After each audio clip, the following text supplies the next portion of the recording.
Hey, we're live on the People's Voice. I'm here with two people that were at the Tujunga Trump slash Nazi slash KKK rally, where a lot of people were attacked by. I'm sorry, what? Counter protest, just to be clear. Oh, no, yeah, they were the counter protest. Yeah, they weren't the Nazis. So yeah, I'm here with Sarge and Sean. So, I don't know, whoever wants to start, maybe just tell the people a little bit about you, what you do, and then we'll get into what happened on Friday. Sarge, you go ahead. Yeah, I'll go ahead first. So just a little bit of background on what's been going down in Tujunga. Breonna Taylor's birthday, which was June 5th, there was a huge Trump rally. And there was a huge Trump rally in Southern Tujunga also on the day of George Floyd's death.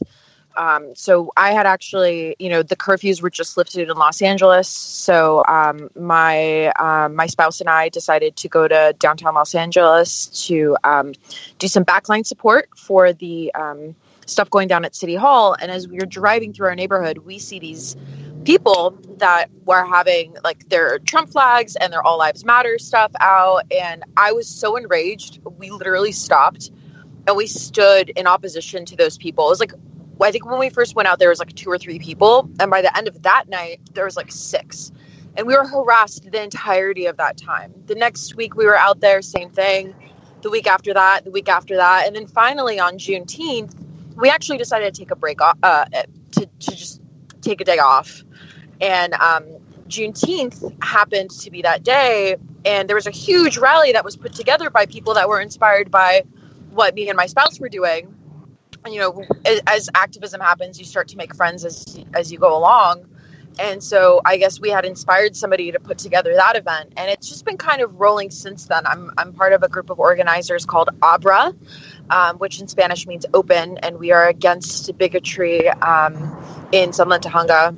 And we are responding with action. And Friday was the day where we had pulled together a bunch of people to really counter specifically the Trump and KKK people that were across the street.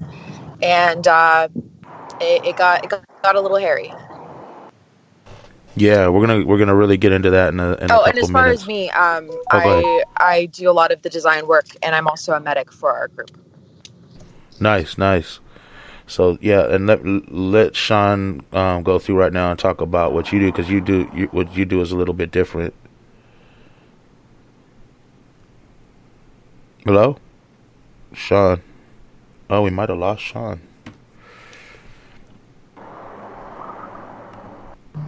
Okay, so we might have lost Sean. I'm trying to get him back. So while we're doing that, we did have somebody that asked me to ask a question. Sorry if the people hear it ringing. That's Skype and it sucks. Hello, Sean. Sorry, you got disconnected. So yeah, we're gonna ask you. We always have technical difficulties here, so this is how we get down. So yeah, maybe you can just talk about who you are real quick, because you're like a journalist. You do something a little bit different there than some of the other people. And, introduce yourself, and then we'll get started. Absolutely. So my name is Sean Beckner-Carmichael. I am sort of a gonzo-style journalist that's currently working on a few things, but my work can always be found at my Instagram tag. It's a cat with news, ACATWITHNEWS. Where you can find me doing what I thought was important, and I still feel is important as a white ally, which is trying to boost the signal of the movement as much as possible. Actually attended the Southern Tujunga for I think it was the 2nd or 3rd time last week, Friday. And the original plan was to interview the Blue Lives Matter rally. I don't really want to call it a protest, because they currently have control over pretty much every element of office on a national scale. They have a president who agrees with their views. They do have control over the Senate. They do have control over the Supreme Court as well. So that's the judicial and the executive and the legislative branch, as well as kind of cover what happened that Friday. So should we, I apologize, I missed a little bit of that interview. Should I talk about what happened that day, or should we go into that a little bit later? We're going to go into that. Sarge gave us a little quick rundown of what led up to it. The weeks before starting, like I think it was from Juneteenth on or something. So yeah, but real quick, I had a question from somebody that I was asked to ask the people on the show here. And that's like, a lot of times when you watch different media outlets, they portray Trump supporters as elderly, harmless kind of just misinformed kind of individuals that believe in maybe nationalism and religion and let that take advantage of them. But as I've noticed here in LA at protests, these same quote-unquote non-racist, good Trump-supporting people are standing side by side with people with swastikas from NSM, people who claim to be Klan members and everything else. So can you guys maybe talk about how this is misrepresented? So when we're talking about Tujunga, people aren't thinking there's a bunch of elderly Fox viewers that, you know what I mean? Yeah, I can speak on that a little bit. The one thing that I do want to say is there were and there are elderly people that go to those rallies that I think do perhaps fit that description. There are also people, and this is not the only sort of Blue Lives Matter rally that I've attended personally. There are also people that will throw, the OK symbol. They will throw the Heil salute, and many of them, at least to my understanding, are, I think, there to get a rise out of people. Yeah, they're vile. That's how the media portrays them, like harmless. You know what I mean? They're vile. During when stuff jumped off on Beverly and Fairfax, I think, Sean, you said you were there. I don't know. There was this old white dude, and he was flipping people off and laughing and standing with the police. He's in one of my videos. Mm-hmm. He was saying, screaming racist stuff at all the people there. And then when the cop car lit on fire, the police shoved him into the crowd. He took off running. All of a sudden, he was a coward when he wasn't next to the police. But yeah, it's really misrepresented in the media. That's why I think they wanted me to ask this question to you, because a lot of the media, even the Democratic media, they'll show some of these Trump people that are jerks, asshole, racist, and pretty obvious, like the 3%ers, whatever. But they never really show you the bigger picture, that these are blatant racists these people are standing with and agreeing with. Mm-hmm. I will say, if I could speak on that, I do think that there always needs to be a conversation. Even with evil, there needs to be a conversation. Not everyone's going to agree with me when I say this, but when there are people who are, flat out racist, and there certainly were many at that rally, those are people that you really can't engage a whole lot.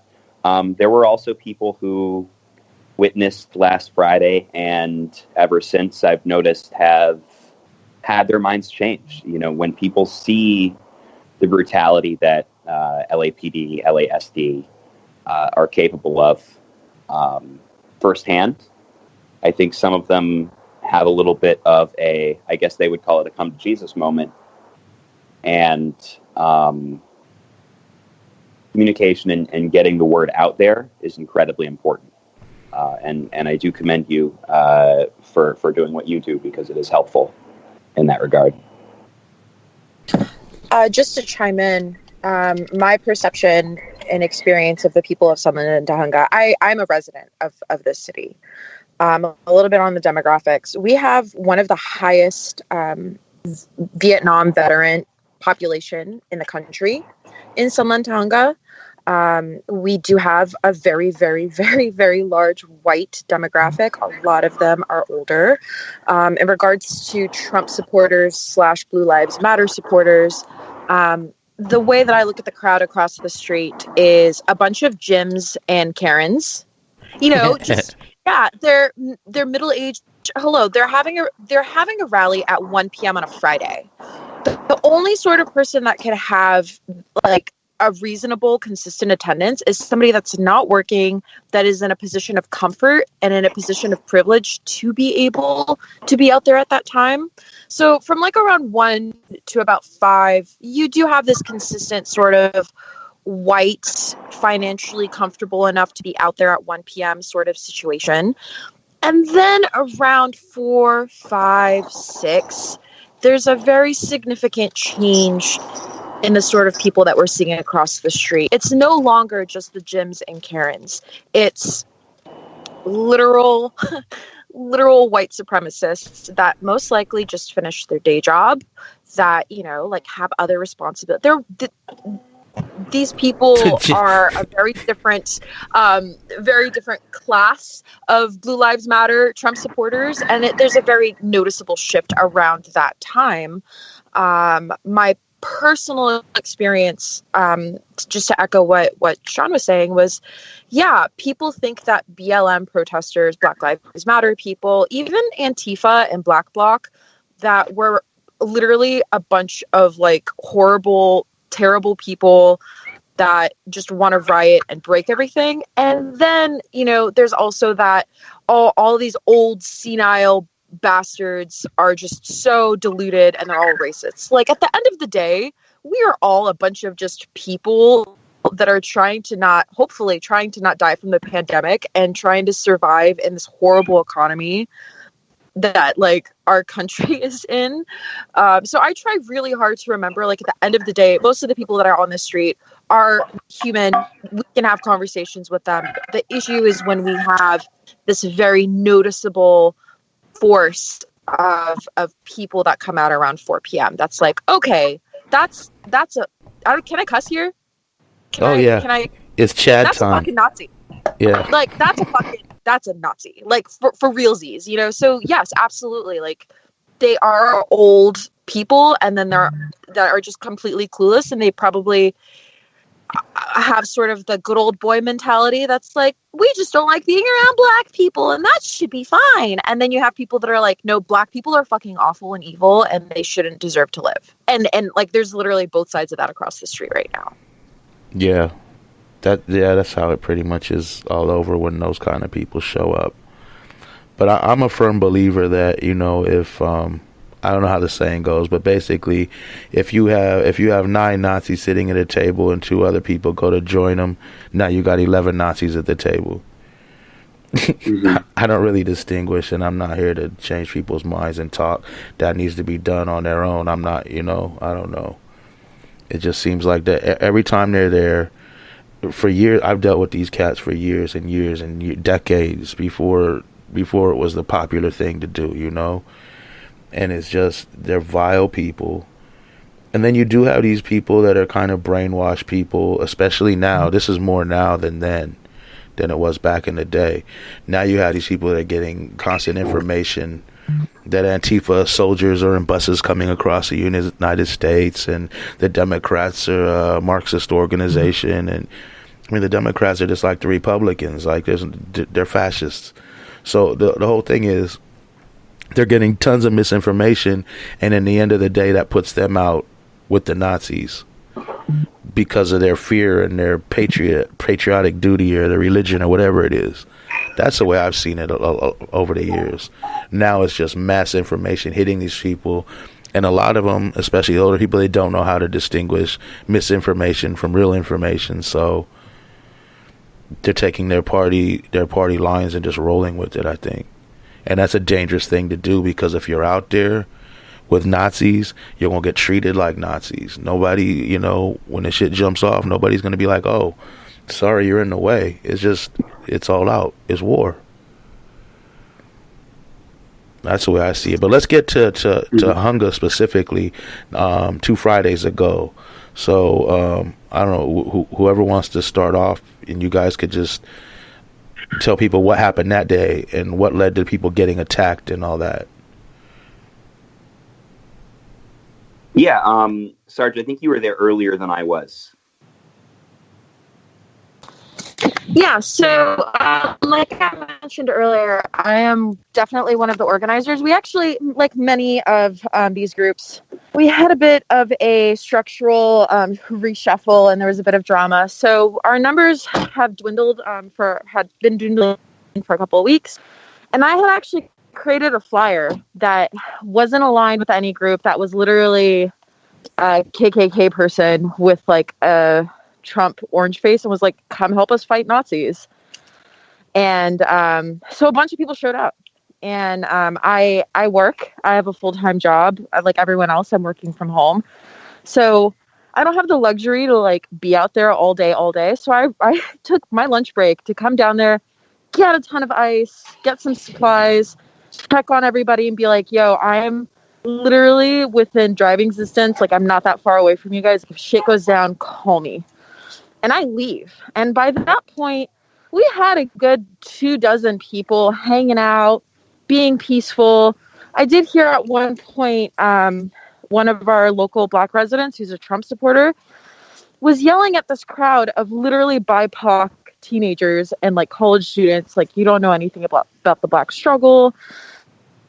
How dare you? You should go home. You don't know what you're talking about. And it's like, dude, you're talking to a bunch of colored people that they don't know what it's like to be colored. Like, and then I left. And then by the time I got home, I hear a bunch of shit went down. I'm seeing videos of people being slammed to the ground, being brutalized by LAPD. So I physically wasn't on the scene when the LAPD side of things started. So I think I'm going to hand it off to Sean to kind of fill in the blanks on that end. Absolutely. So I was actually, when things really started, I was actually interviewing, or attempting to interview, is a more accurate statement, the people on the Blue Lives Matter rally side. Because again, I am a firm believer in sort of understanding people's beliefs, even when they are vile, even when they are destructive, and even when they're unproductive. I think it's important on my end to sort of show what people believe and why they're there and things like that. So I was in the process of, with a friend, going through the Blue Lives Matter rally people. I was initially attempting to go with her to just kind of talk to some people and videotape that. Almost immediately, even though I had actually already been there, I interviewed some people. A man came up to me, started screaming, threatened to beat me up for filming, despite the fact that it is within my legal right to film. It is a public space, and also despite the fact that, you know, I'm really big on taking it one step further and asking and communicating whether that's all right. He was pretty aggressive towards me. So we were kind of in the process of kind of going through the line. I would say we were about halfway through, and I looked to my right, the person I was with looked to our right, and we saw just sort of a gigantic sort of scrum, a lot of yelling, that sort of thing. So it's my understanding now that the reason that started was the police were informed by one of the Blue Lives Matter rally people that there was a laser pointer being shined in people's faces. Whether or not that's true, I'm not sure. I didn't personally see it. And so the police response was essentially to go in very aggressively with, I would say, about 15 police officers, and sort of just kind of snatch the person. They did not announce why he was being arrested. They didn't communicate anything to the organizers, to my understanding. They just sort of grabbed him, threw him to the ground, and started dragging him away. So in the process of trying to figure out what was going on, I ran over. And by then, there were a lot of people sort of just trying to figure out exactly why he was being arrested, because it did look very much at the time like an illegal arrest. I was separated from my friend, and that's when things really sort of started happening. I think I went on live right around that point. I try not to go on live stream unless things are very, very important to show in the moment, because live stream creates its own problems with filming and possibly capturing things that you don't necessarily want to be filmed, that sort of thing. So in the process of kind of trying to talk to the police officers and just figure out why they were being arrested, they began shoving pretty indiscriminately all of the protesters. And I had gotten to a point where I was just trying to get a good shot. I was actually a decent amount away from the scrum, and a police officer, I believe his last name is Gonzalez, shoved both me and my friend in the back with a baton. They shoved her into the ground, and they shoved me into a bush, which I then fell over through. And for those of you who have not been to that location, falling down that hill is pretty gnarly. It's a pretty aggressive angle, and I got quite a few bruises from that. That's when they began arresting another protester, and she ended up in the hospital as well. So after I was thrown down that hill, I came right back up, just tried to figure out exactly what was happening, was a little bit dazed. They then shoved me one more time down that hill, and I actually landed face first. I'm really lucky that nothing more extreme happened to me. And that's right around the time they started arresting my friend, removed her from the situation. I know that she was shoved pretty violently, as well as myself, as well as quite a few other protesters. Fucking pigs. I got a couple batons in the stomach as well. And as they also had someone threw a baton at me on my arm, which is against department policy. Right around there was the point where I noticed that they didn't have body cams on as well. I would say of the 20 to 30 police officers that were present, I would say maybe 2 to 3 of them had body cams even on, much less turned on. Just to chime in here, they were staged before all of this happened in a DIY center around the time that I got out there, which is around, 2 p.m. And so if they can't make the excuse, oh, well, we were in a rush. Oh, we didn't know this was happening. We thought this was urgent. They knew that we were there. They were staged. They were waiting for something to happen. So there's no way you can claim, oh, well, we didn't have time to turn on our body cams. Oh, we didn't have time to assess the situation. They basically bull rushed that crowd. Mm-hmm. Can I completely echo that sentiment?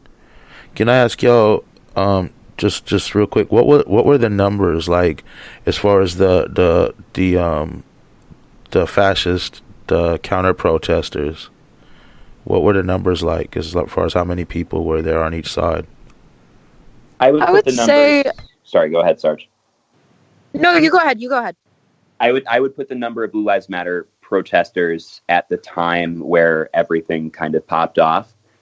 I would put the amount of them somewhere in the 20 to 30 number, and I would put the protesters in the roughly 15 to 25 number. Oh, wow. So Black Lives Matter. So there was more fash. They outnumbered the other people. Correct. Just another thing, while LAPD was beating the crap out of people, their whole thing is to protect and serve and ensure the safety of people. We have that protest going on in a very, very fast-paced central road of the city. So cars are flying by. And LAPD, in an attempt to get people to back off, we're literally shoving people into the street. I think it's really important to note that. So I'm assuming that since you guys had less people, the police were lined up protecting you from the fascists, right? With their backs towards you? No. I know that was sarcasm. We never have any sort of police support. That was sarcasm because my whole life being out there, never once have the police had their back to me. They're always facing off against me. And there could be, this is the thing, they said because there's more of you guys. But then when there's less, they still do the same thing. They face off against the people. They protect the Nazis. They protect the Klan members.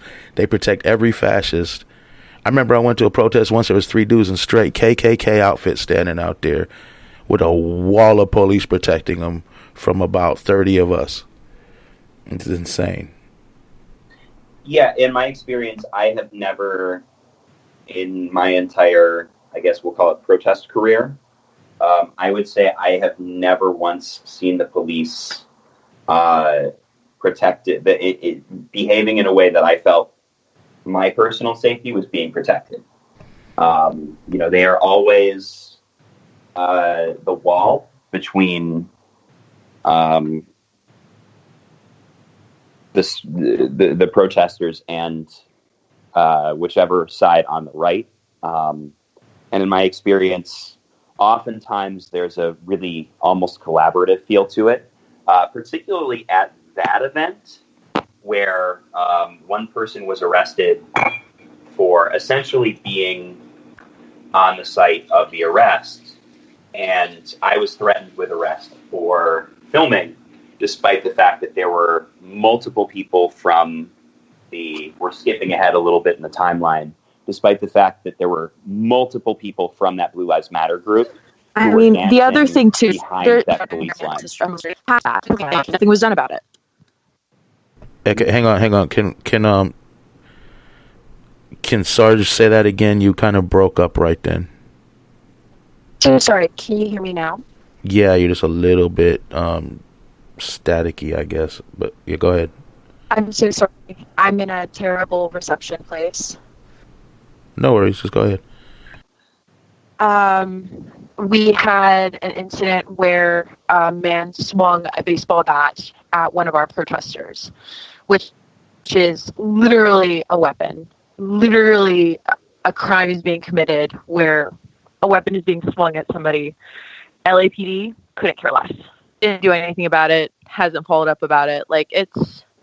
There's a very clear bias. And,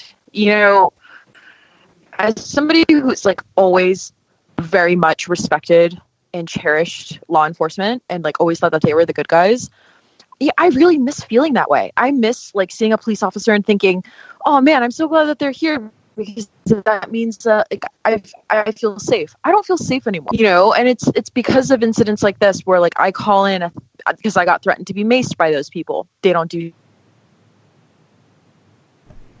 shot a bat at somebody and they're yeah, you should go home if you don't like it. It's dude, what? We're literally out here with cardboard signs and water bottle, and yet we're being literally violently assaulted by LAPD for what?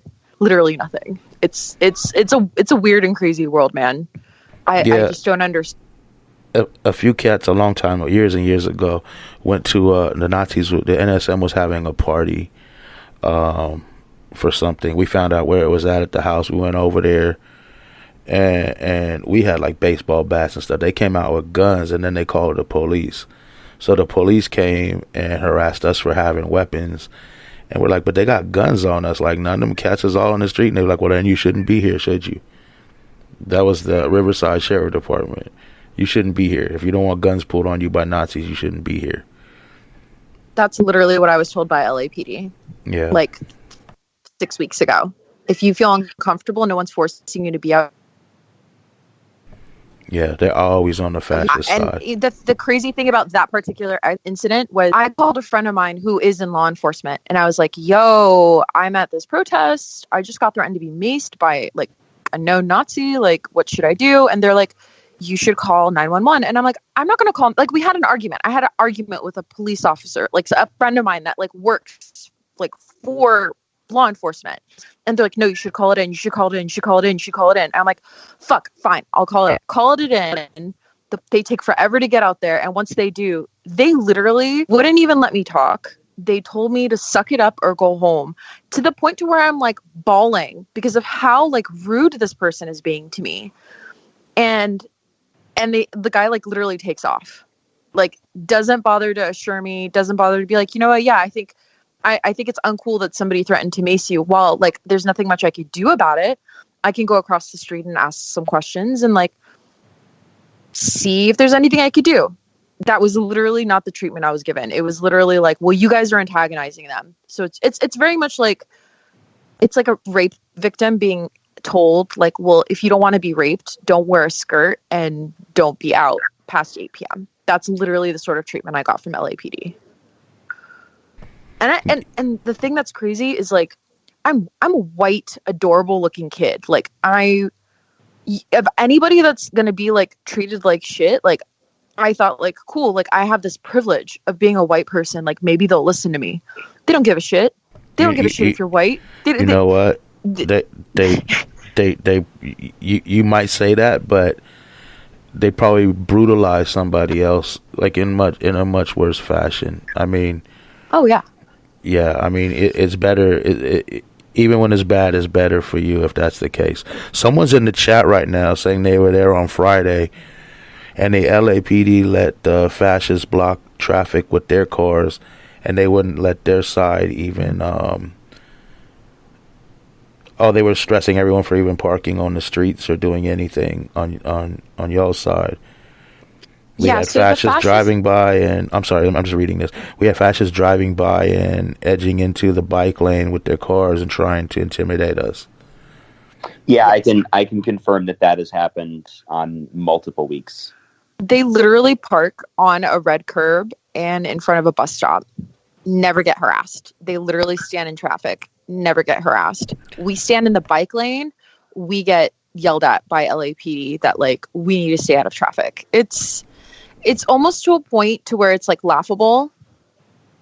And then you think about it and like, again, like as a white person with the privilege that I have, like as an activist, the fact that I'm getting this treatment, I think about the fact that like, you know, I'm up here in Portland and I heard an activist speak last night. She's 16 years old. And she was like, you know, you white people, you guys get to put on your body armor and your helmets and you get to go home and take that shit off. We as Black people never get to do that. And I think about that every single time I'm out there on that street and I get harassed for like being on the wrong side of the curb and whatever, just because I have BLM like on my back and I'm supporting a cause. And I think about that and I'm like, this is what it's like to be Black or brown or gay or anything that's not white in this country. And like, I always think about like being out there, being abused and harassed by LAPD as like, I get it.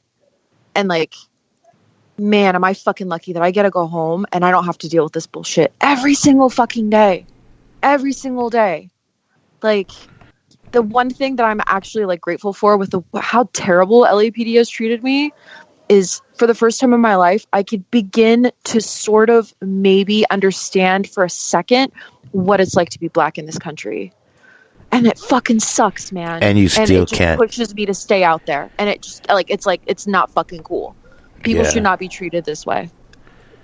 Yeah, no one should be treated in a terrible way. Yeah, it's crazy. You're getting a little taste of injustice, and imagine how other people who have to deal with that all the time. It's really crazy. So yeah, okay. So they're doing this every Friday now. The fascists just showing up. You said. Yeah. So they've been doing this every single Friday at 1 p.m. Since George Floyd's murder. Think about that.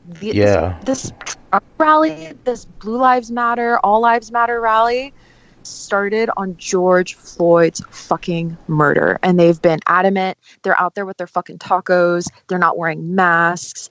They're like dancing. It's so ridiculous. It's almost like it almost seems like a joke. but it's not. Like, these people genuinely think that it's okay to be out there with literally not only Blue Lives Matter flags, or, you know, and I get it. I have friends that are in law enforcement, and the Blue Lives Matter flag does stand for fallen officers, which, look, a death is a death, and that's a fucking bummer. And like, this flag has gotten completely co-opted. It's no longer about those men and women. It's about basically hating Black people. Like, let's just be real, right? And it's a flag for like beating the crap out of minorities. Like, the flag got co-opted. Let's not hide behind that anymore. They like wave their flags, and they're like, if you're not with us, then you're anti-American. And it's like, no. And they fly, dude. They fly Confederate flags. And the first 3 weeks I was out, scream at them until they would put it away. And I'm like, what? Now you don't want to fly your cute little flag, your little like racist slavery flag? You don't want to fly that anymore? Now that's somebody accountable. There's one dude that was out there who literally, because we have like the BLM like fists up, right? This guy literally put a hand up like a Nazi salute. And I was like, you know, if you're going to be a Nazi, you know, switch hands. So he switched hands, and I was like, look, everybody, look at the fucking Nazi. So he switches over. This is very fun for me. He did like... Wait, we lost you again. You still there? So dumb and ignorant. Like, can you just stop with the hand signs? Like, you don't even know what you're doing. You guys are literally out here just to be shitheads. You don't even have any purpose. I think they know what they're doing. I think you're giving them too much credit. That's my opinion. I'm far more militant than y'all are. I'm reading the chats right now. It's talking about how the fascists will try to sucker punch people and start stuff, or you bait people into it, you know, doing something so the police can attack them for them. And I witnessed that a lot. So that was something that I constantly came up against. They would start arguments with me. I've been threatened personally several times. I'd have people getting in my face, like, just about anything. And like, that is like a classic Nazi white fascist thing, is that they like bait you, they poke you. And any reasonable person, after a certain amount of like boundary setting, is going to push back and be like, dude, you're being a dick, fuck off. And that's when they stab you, mace you, punch you, kick you, and then they're like, dude, it was in self-defense, the guy hit me first. That's what they do. You know what I mean? And so like, it's gotten so bad that literally we have to practice like almost a militant level of like peacefulness, because if anybody claps back on our side, there is a genuine risk of somebody being mortally injured by these people. Yeah, in my opinion, the people need to step it up. If they got weapons and guns, we need to go out there with weapons and guns and make sure to shut them down. But that's like I said, I'm more militant. The other thing here is, I wanted to ask you guys before we go, what specifically, in both of y'all's opinion, do you think people can do? First off, people who are local, who can maybe show up down there or do something if they don't want to show up because of some reason. And secondly, people that aren't local that want to help out, maybe sharing hashtags or something. Can y'all give us your thoughts on that? Yeah. So I'm part of ABRA. So we are AB, like boy, RA_foothills on both Instagram and Twitter. I can't stress enough how important it is to keep sharing our footage, to keep sharing our flyers, encourage people to come out. If you live in the area and for completely reasonable reasons, you don't want to be out there because it's in the middle of a pandemic, drop off some ice, drop off some water. Those are kind of the two big things. Drop off some sunscreen. Like, it gets hot where we live. It's like 110 degrees. Reach out. I know that there's a process right now about like setting up a Venmo or something like that. Like, I've personally contributed probably about $400 at this point to our cause, and I'm in a privileged position. I have a full-time job. I wasn't impacted by COVID, right? So give how you can, where you can. If that means editing footage, edit footage. If that means creating flyers for us, make flyers. If that means designing t-shirts, if that means I don't know, like dropping off recycling bins so that we can keep our areas beautiful and clean. If that means dropping off flowers so that we can refresh our memorial, anything that you're willing to do, especially if you're at home, like everybody is so talented and so brilliant in their own unique ways, and just leverage what you're good at, leverage what you can give. That's all that I personally ask. Cool. Yeah, that makes a lot of sense. That's what we talk about a lot. Put in do what you can, and put in your special abilities or talents are very valuable. I know. And again, like I don't think I spoke at all about sort of. I'm not sure, Sean. We might. Yeah, there he is. Okay. I did want to say, if I could echo Sargent's point just a little bit, but add something to it. One of the things that I think is important, you mentioned living in Sunland.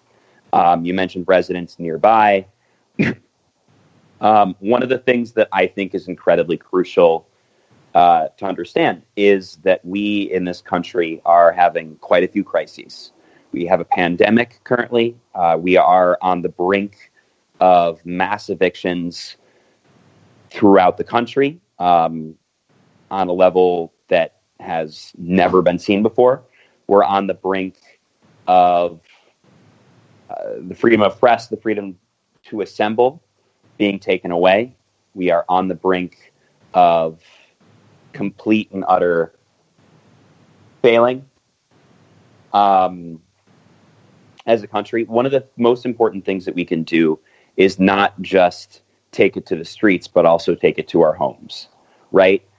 We, as a country, need to understand that the problem can only be solved if we are not just protesting, if we are not just shouting in the streets. One of the most powerful things that you can do is have a conversation with your family members, because I can't have a conversation with your family members, right? I don't know them. Sarge can't have a conversation with my family members.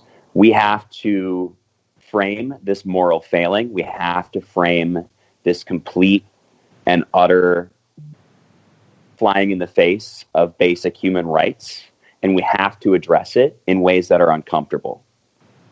So, yes, flyers are amazing. Being out there is amazing, but don't forget to make sure that you know that being against the failing of this country is a full-time job now. If we are not fighting it on every level, then we will lose. If we are not fighting it within our own home, if you have a racist uncle, if you have a racist father, if you have a racist sister, now is not the time to let it go. Yeah. Now is the time to calmly explain to them what they're doing is wrong. Now is the time to have the conversation that only you can have and show them police brutality. Make sure that they see it, because the only way that they're going to recognize this moral failing on the part of our country is to understand that they themselves are part of it. Yeah, I agree with you. That's to kind of... Oh, go ahead. I'm sorry. Oh, are you sure? Yeah. Okay. Just to kind of share precisely your point, Sean. I'm an immigrant. I'm from the USSR. My stepmom is Armenian. She recently immigrated within the past decade or so. And my dad doesn't understand, my stepmom don't understand. And they're like, and the family I've married into is Chinese. And there's this very, very, very real sense of like, well, those are not my people. They're not my problem.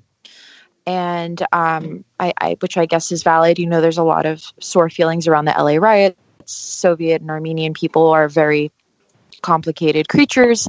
So I get it. And so the way that I explained it to my stepmom, who became an ally, who was afraid of Black people, I said, look, you know how the United States government refuses to acknowledge the Armenian genocide? And she's like, yeah. And I'm like, well, does that make you angry? She's like, yeah. And I'm like, well, do people have to be witness to what happened in Armenia for it to be true? She goes, no. And I'm like, okay, well, imagine what it's like to tell a black person, well, I personally haven't seen a black person be brutalized or be mistreated, so it can't possibly be real. Can you see why that, for me, is hurtful to hear you say that? Can you see why a black or Latinx person or a person would be enraged when you say, well, I didn't see your abuse, or I didn't see the abuse, so how can I believe you? And it's like, you and your people are going through that same struggle with our government right now. Doesn't it hurt? Doesn't it suck? She's like, look, yeah, it sucks. And I'm like, yeah. She's like, okay, cool, I get it. Yeah. Oh no, I think we might have lost Sarge. Is Sarge still here? I'm not hearing her. Yeah, I'm not hearing you, Sarge. I see you in here. I don't see you. But yeah, I mean, we've talked about. I'm part Armenian. We talked about that before. It's a lot of them are screwed up with nationalism and religion. Oh, Sarge, I think I hear you. Are you back? Yeah, fighting it. You know, what we're doing in the streets, we're doing it because I don't have kids. I'm being like, that's why I'm out there, because I know that for every one of me, there's 10 of my friends with kids with some sort of autoimmune disease, with some sort of risks. They can't be out there, but they're doing other cool stuff. They're having those conversations, those flyers. Yes, that's the hard work, I think. Yeah. Yeah, it's so much stuff. But that's good. Yeah, whatever you're telling, so whatever you can do, whatever time you can put in, and if you can be down there ready to defend the people, that's even better.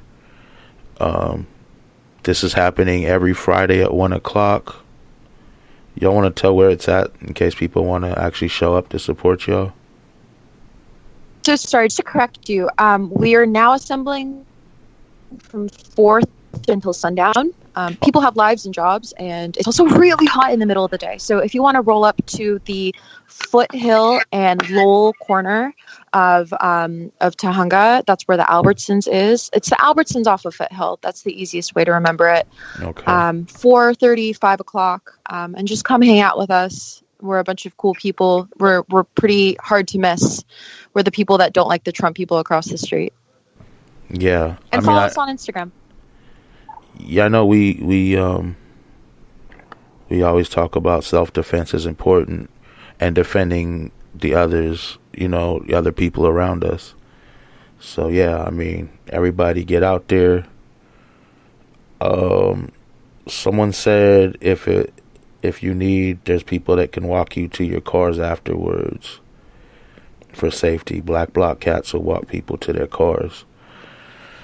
So that's good to know. Yeah, so we do have a variety of people that show up. We have a lot of teenagers coming out. We do have trans people coming out. I myself am a very recognizable figure in our community. I have a very distinctive look, so I have to do Black Bloc. So just putting it out there, everybody in Black Bloc isn't necessarily an anarchist. We're not necessarily these horrible, crazy people that they... Wait. I'm an anarchist. Why is that a bad thing?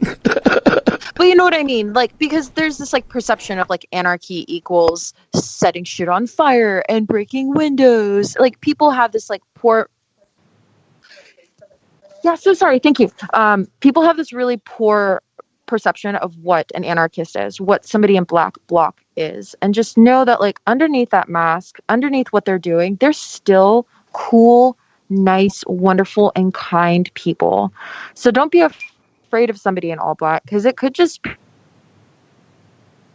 be somebody that doesn't want their tattoos showing, whatever. They protect themselves from fascists. So to me, it was really important to say that, because I've seen a lot of conversations within our community about Black Bloc makes them feel uncomfortable because Black Bloc equals anarchy and anarchy equals spray paint. And it's no, dude, a lot of us are cool people who love our dogs and do chop art and make bread and pass out home. So just because we look scary doesn't mean that we're scary, horrible people.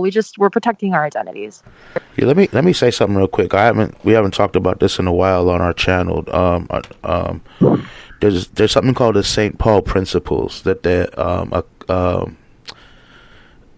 think Citizens Against Police Brutality in St. Paul came up with these, and they're really good principles. You can look them up, Google them online, and they're just talking about every activist.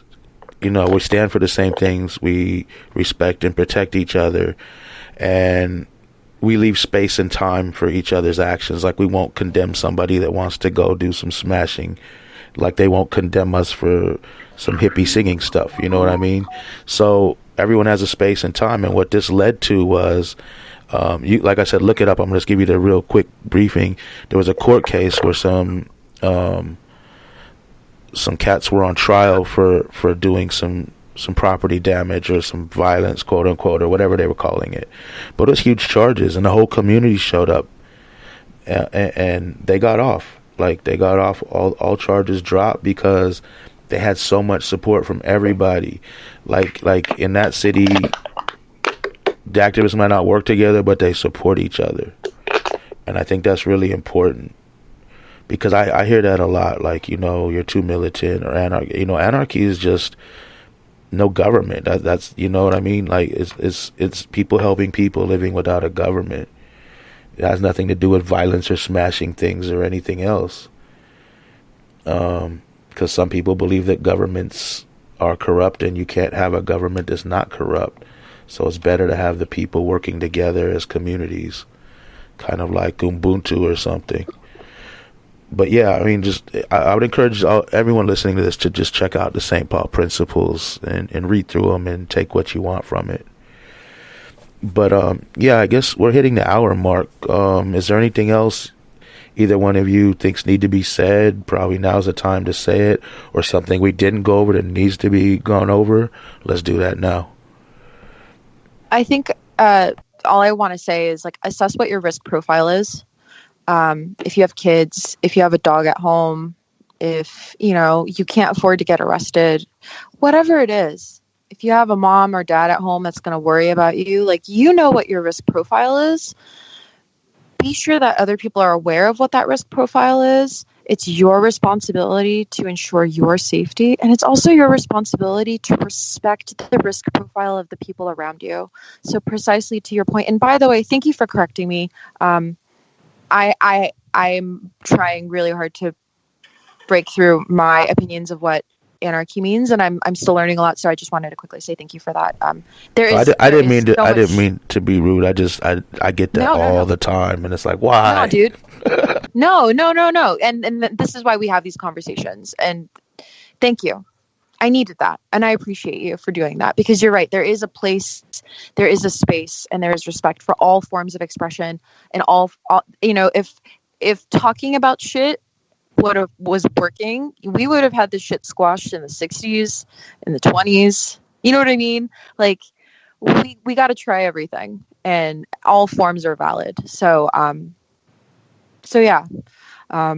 Take care of each other, know what your risk profile is, and respect the risk profile of other people.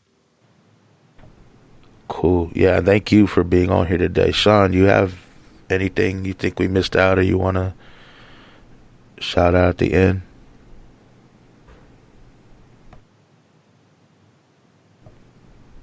We might have lost Sean.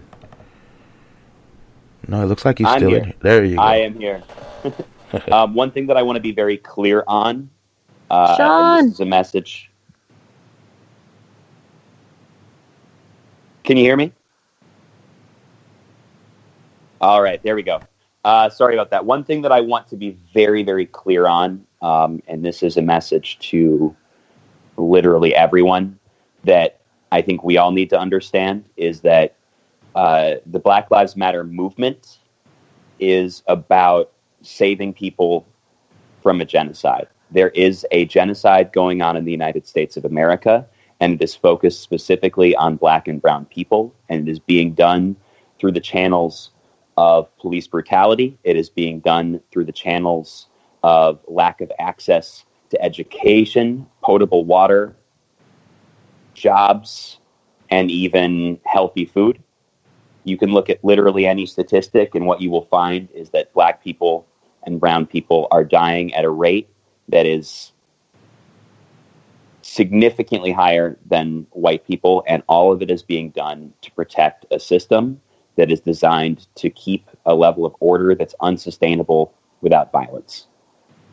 The other thing that I wanted to say, and I want people to be very clear, is we talk about police brutality, I think, in this country like it is a thing that happens outside of our own homes.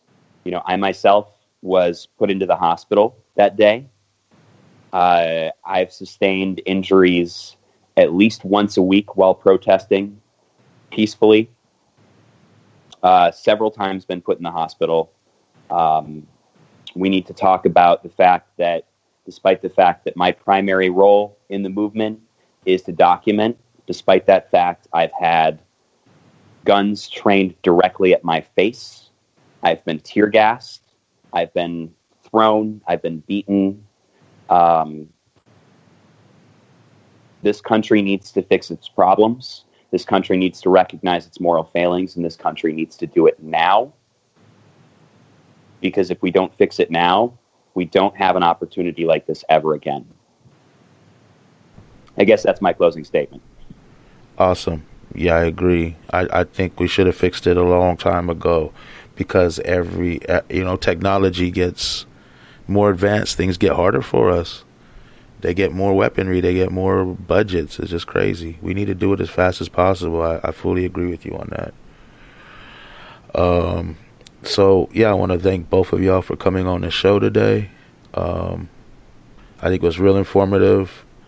I encourage anyone listening who can to get down there and defend the people. And if you can't do that, share hashtags, share what's going on, get the word out, do whatever you can do. Send money, send water, send supplies, do something. And if it's going on in your own area, then you got to deal with that too. So yeah, we have, I'm just going to give a shout out to the shows real quick. We have this week, Tuesday, there's a My Non-Objective Opinion with Sam Slavic, a journalist. And Tuesday at 4, that's at 11:30 a.m. and 4 p.m. This is all Pacific time. We have the People's Weekly. So thank you everyone for listening. And we're going to take you out with Leftover Crack Nazi White Trash because it seems appropriate. Love that song.